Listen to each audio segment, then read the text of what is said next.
Hello friends, આજે આપણે બનાવીશું સીતાફળ બાસુંદી। ખાવામાં ખૂબ જ ટેસ્ટી લાગે છે અને ખૂબ જ ઝડપથી બની જાય છે। તમે આ બાસુંદી લગ્ન પ્રસંગ અથવા તહેવાર હોય ત્યારે ખાધી જશે, પણ આ બાસુંદી ઘરે કેવી રીતે બનાવે તે આપણે જોઈ લઈશું। ખૂબ જ ઝડપથી બની જાય છે અને ખાવામાં પણ એટલી ટેસ્ટી લાગે છે।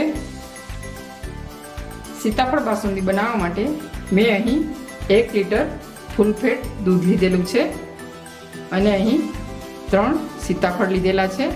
સીતાફળ અહીં આપણે પાકેલા લેવાના છે, જેથી તેનો પલ્પ સારી રીતે નીકળે। સૌપ્રથમ આપણે સીતાફળ બાસુંદી માટે દૂધ ગરમ કરવા રાખી દઈશું। બાસુંદી માટેનું દૂધ મેં અહીં પેનમાં એડ કરી દીધેલું છે। જ્યારે પણ તમે બાસુંદી કે રબડી બનાવતા હોય ત્યારે હંમેશા વાસણ જાડા તળિયાવાળું લેવાનું, જેથી આપણું દૂધ તળિયે ચોંટી ન જાય। પહેલાં આપણે થોડી ફાસ્ટ ફ્લેમ રાખીશું અને સતત તેને ચલાવતું રહેવાનું છે। 1-2 ઉભરો આવે ત્યાં સુધી આપણે તેને ઉકળવા દઈશું અને ત્યાર પછી ગેસની ફ્લેમ મીડિયમ રાખીશું। જ્યાં સુધી આપણું દૂધ ઉકળે છે ત્યાં સુધીમાં આપણે સીતાફળનો પલ્પ કાઢી લઈશું।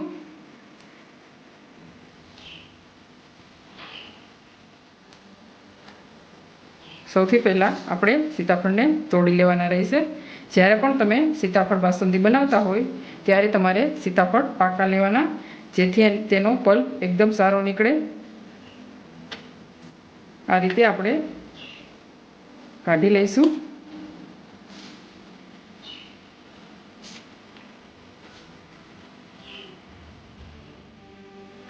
મેં અહીં બધા સીતાફળના આ રીતે અંદરથી પલ્પ કાઢી લીધેલો છે। આપણે બિયા કાઢીશું। આ રીતે આપણે બિયા કાઢતા જઈશું। જો તમારી પાસે વધારે સમય ન હોય તો હું તમને બીજી રીત પણ બતાવું છું, જેનાથી ખૂબ જ સારી રીતે પલ્પ નીકળી જશે। મેં અહીં એક સ્ટેનર લીધેલું છે, નીચે એક બાઉલ રાખેલું છે। આપણે સીતાફળ તેમાં એડ કરતા જઈશું।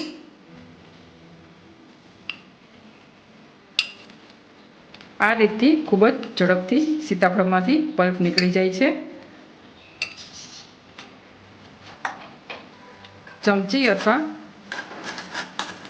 વિસ્કની મદદથી તમે ખૂબ જ આસાનીથી પલ્પ કાઢી શકો છો। થોડું પ્રેસ કરતા જવાનું, જેથી બિયા ખૂબ જ ઝડપથી છૂટા પડતા જાય।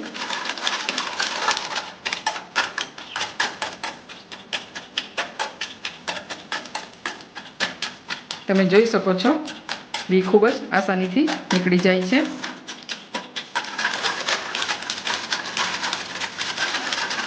આ રીતે આપણે બધો પલ્પ કાઢી લઈશું। તમારી પાસે વિસ્ક કરવાનું મશીન ન હોય તો આ રીતે ચમચીની મદદથી પણ તમે પલ્પ કાઢી શકો છો।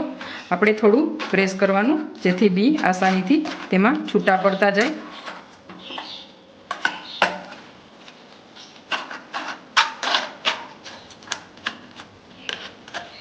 અને સ્ટેનરમાં જે પલ્પ હોય તે બીથી છૂટા પાડતું જવાનું। આ રીતે બિયા કાઢતા જવાના। ખૂબ જ આસાનીથી પલ્પ નીકળી જાય છે, જરા પણ વાર લાગતી નથી।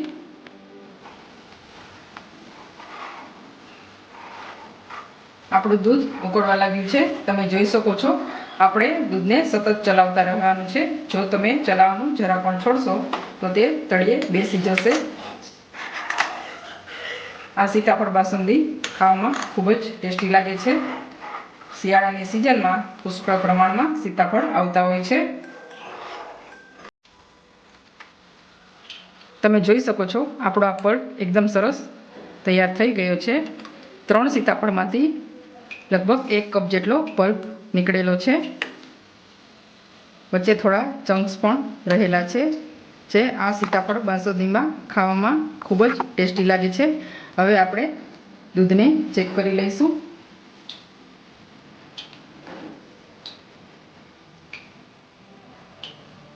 અહીં આપણે 1 લીટર ફૂલ ફેટ દૂધ લીધેલું છે। આપણું દૂધ હાફ થાય ત્યાં સુધી આપણે તેને ઉકાળીશું. તમે જોઈ શકો છો આપણું દૂધ એકદમ સરસ ઉકળવા લાગ્યું છે. આપણે અહીં ગેસની ફ્લેમ મીડિયમ કરેલી છે. આ રીતે દૂધમાં જે તર હોય છે તે સાઈડમાં થોડી પડતી જવાની, જેથી એકદમ સરસ લચ્છા બને. આપણું દૂધ એકદમ સરસ ઉકળી ગયું છે. આપણે હવે તેમાં ખાંડ એડ કરીશું.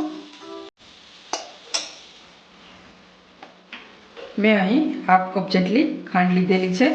તમે તમારા ટેસ્ટ પ્રમાણે ખાંડ વધઘટ કરી શકો છો. આપણે હજી 8 થી 10 મિનિટ માટે દૂધને ઉકળવા દેશું. રેસીપી સારી લાગે તો લાઈક કરજો, વધુમાં વધુ શેર કરજો અને મારી ચેનલને હજુ સુધી તમે સબસ્ક્રાઈબ ન કરી હોય તો સબસ્ક્રાઈબ કરવાનું ના ભૂલતા. બેલ આઇકનને જરૂરથી પ્રેસ કરજો, જેથી મારા વિડીયોની નવી નોટિફિકેશન તમને મળતી રહે. જો તમારે આ સીતાફળ બાસુંદી ઇન્સ્ટન્ટ બનાવવી હોય તો તમે 2 ચમચી જેટલો મિલ્ક પાવડર ઠંડા દૂધમાં એડ કરી અને પછી મિક્સ કરી શકો છો, જેથી તમારી આ બાસુંદી ઇન્સ્ટન્ટ બની જાય અને દૂધ થોડું ઓછું ઉકાળવું પડે.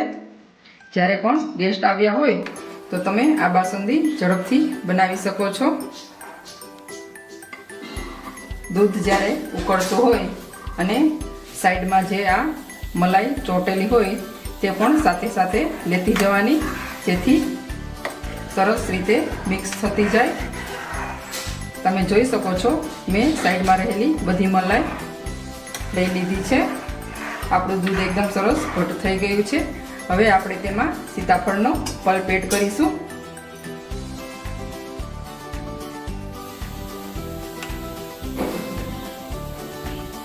તમને જો આ સીતાફળ બાસુંદીમાં ઇલાયચીનો ફ્લેવર પસંદ હોય અથવા કેસર પસંદ હોય તો તમે એડ કરી શકો છો, પરંતુ મને અહીં નેચરલ ફ્લેવર પસંદ છે તો હું કશું એડ કરતી નથી.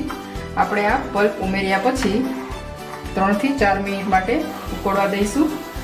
થોડું ડ્રાય ફ્રૂટ્સ એડ કરીશું. મેં અહીં કાજુ, બદામ અને પિસ્તા લીધેલા છે, તે એડ કરીશું. સીતાફળનો પલ્પ નાખી થોડીવાર ઉકળી જાય ત્યાર પછી આપણે થોડીવાર ઠંડુ કરી લઈશું. તમે જોઈ શકો છો આપણી આ સીતાફળ બાસુંદી કેટલી સરસ ઘટ બનેલી છે. જોતાં જ મોંમાં પાણી આવી જાય તેવી બનેલી છે. માર્કેટ કરતાં સસ્તી અને ચોખ્ખી બનેલી છે. તો તમે આ રેસીપી પણ એક વખત જરૂરથી ટ્રાય કરશો. તો તૈયાર છે આપણી સીતાફળ બાસુંદી. હવે આપણે તેને 1 કલાક માટે ઠંડી કરી લઈશું. તમે જોઈ શકો છો 1 કલાક પછી આપણી આ સીતાફળ બાસુંદી એકદમ સરસ ઘટ બની ગઈ છે. આ બાસુંદીને ફ્રીજમાં ઠંડી કરી અને પછી ખાવાથી ખૂબ જ ટેસ્ટી લાગે છે. જેમ જેમ ઠંડી થશે તેમ આ બાસુંદી ઘટ બનતી જશે. તમે જોઈ શકો છો આપણે થોડા સીતાફળના ચંક્સ પણ એડ કરેલા છે. તો તૈયાર છે આપણી આ સીતાફળ બાસુંદી. આપણે તેને એક સર્વિંગ બાઉલમાં સર્વ કરી લઈશું. મેં અહીં સીતાફળ બાસુંદીને સર્વિંગ બાઉલમાં લઈ લીધી છે. આપણે તેને ડ્રાય ફ્રૂટ્સથી ગાર્નિશ કરીશું. મેં અહીં કાજુ, બદામ અને પિસ્તા લીધેલા છે. તો તૈયાર છે આપણી સીતાફળ બાસુંદી. રેસીપી સારી લાગે તો લાઈક કરજો, વધુમાં વધુ શેર કરજો અને મારી ચેનલને હજુ સુધી સબસ્ક્રાઈબ ન કરી હોય તો સબસ્ક્રાઈબ કરવાનું ના ભૂલતા.